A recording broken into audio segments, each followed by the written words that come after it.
Back in the 1900s, Europeans accounted for around about a quarter of the population of the world, around about 25% population of the world, and by 2060 they'll account for less than 5%, with no single member state having more than 1% of the world population by that point.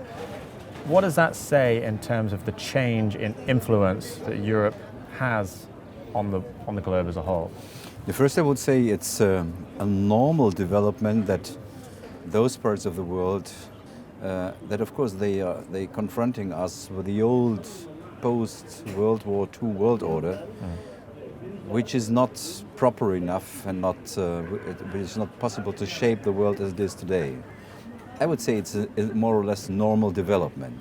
Look, China, 1.3 billion citizens. Of course, they will not accept that the old colonized states plus the United States are ruling the rest of the world. They have their own ideas. They don't want to be a cheap marketplace for industrialized countries. India, the same. So for me, it's not something where we should be afraid for. Today, we are a bit more than 5% of the world's population, 25% of the world's GDP, but around 50% of the social benefit costs of the world. So some years from now, we will be less than 5%, maybe 12.5% of the GDP. So what's about our social security and others? Then you see that Europe is very much divided when it comes to international questions. Sure. And then on that, you mentioned the United States there. It's fair to say that obviously, during the Trump presidency, his focus has largely been kind of insular, very national, sort of closing borders. What impact has that had in terms of how Europe, again, approaches this kind of foreign policy, particularly in places like Libya, as you mentioned? I would say we should not underestimate that before Trump, under the Obama administration, maybe before, there was a growing sentiment in the United States that they feel themselves hegemonic overstretched, imperial overstretched, and that they had to withdraw from parts of the international scene and to concentrate on the competition with China, on the economic competition, the technological competition, and sometimes also on the military competition. So I would say that the United States is not willing to be the policeman of the world for good or bad things and reasons. So this is a complete new role for the Europeans. We were never trained to be a global actor. We always projected our international interests a bit to UK, a bit to the French, but mostly on the Americans. And this time is over. So that's interesting to then bring that back to Great Britain then. We just saw almost a landslide Conservative victory with a campaign predominantly based on Brexit. Say we look at post-Brexit and Great Britain outside of the European Union, what does that role look like for you as Europe?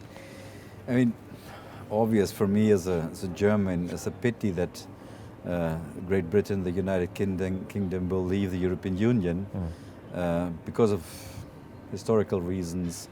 I mean, it was always difficult to bring them in. They came in very late at the beginning of the 70s.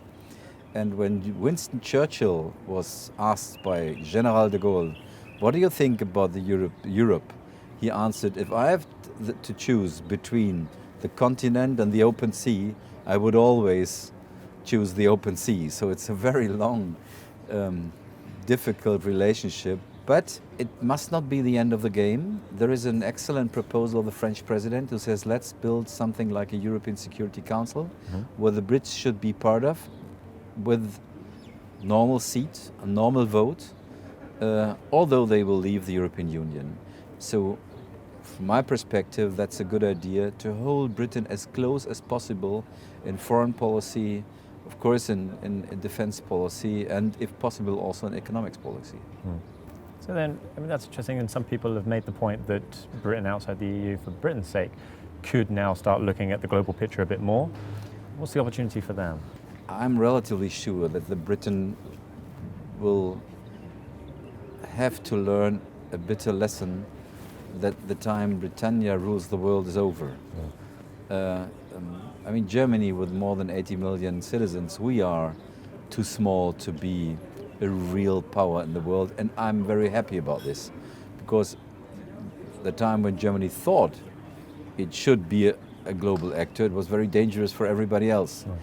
So Britain will have the same lesson, that it's maybe too big for Europe and too small for the world. So they also need partners. In the 21st century, the idea bowling alone is a very dangerous idea. Why is that? When I was born, we had 2.5 billion citizens. So we have a rapid growth society, and we have a rapid growing challenges: climate change, food, water scarcity, energy. We will not change these, you can call it human challenges, by national politics. We have to organize alliances, we have to work together, and you are much stronger if you are part of an alliance or if you try to bowl alone.